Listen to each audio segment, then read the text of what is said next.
When did you realize you married the wrong person? We were on our way home from a double movie date. There wasn't much to do in our town, so a normal date for us would be going to the movie theater, getting tickets for a bunch of movies we wanted to see back to back, and then staying there all day. We'd seen one movie, and then Avatar, which I was just in love with.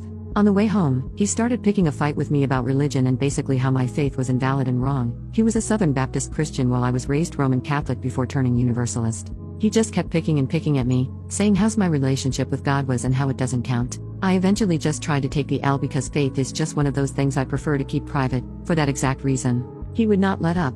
As we were walking up the stairs to our apartment, he started also telling me I wasn't allowed to wear my favorite pair of pants anymore because they were too tight.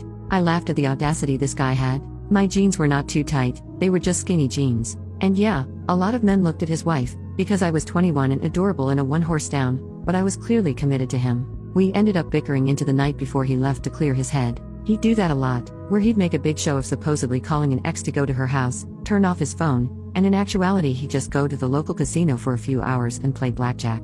The first few times he did it, I was a wreck because I thought he was actually cheating. By this time though, I was used to his tantrums, kinda grateful for the hours alone. I remember walking into our apartment and it hit me. I just blurted out I want a divorce. He told me how we don't live in a no-contest state, so I wouldn't be able to divorce him unless he consented to. Hearing that, I felt instantly hopeless and I knew that if I stayed there, I'd end myself eventually. That was when I knew that he and I were bad for each other, and I started distancing myself from him. 2 days later, we were having a better day and I brought up how I really needed him to stop attacking me after I've already yielded in the fight. He expressed that it wasn't about making me yield in the moment, it was about making sure he punished me enough that I wouldn't ever try to argue with him again, and part of that was in wearing me down the way he'd seen his dad do with his mom, clearly a successful marriage because they were still together. Except that anyone who spent anything more than 2 minutes with his parents would be able to tell that his mother was miserable. I already knew he wasn't the guy for me, but that was the moment I knew I needed to get out. I, thankfully, come from a well-off family. My dad came with a police escort plus 2 massive movers to help me pack everything, despite him living on the other side of the country.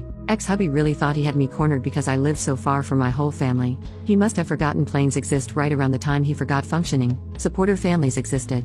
I'm forever thankful for mine.